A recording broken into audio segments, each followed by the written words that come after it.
اینم از باغات گردو منطقه شهرزگان. گردوهای بسیار عالی و با باردهی بالا. خیلی گردوها عالیه، خیلی. الان توجه کنیم اینی چقدر بار دارن ها.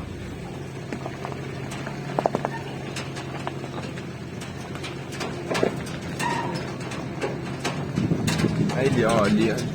ماشاءالله ماشاءالله ماشاءالله. هرچی که هی بریم جلوتر هی گردو بیشتری بود، گردوهاش بزرگتر و بلندتر و آبادتری بود.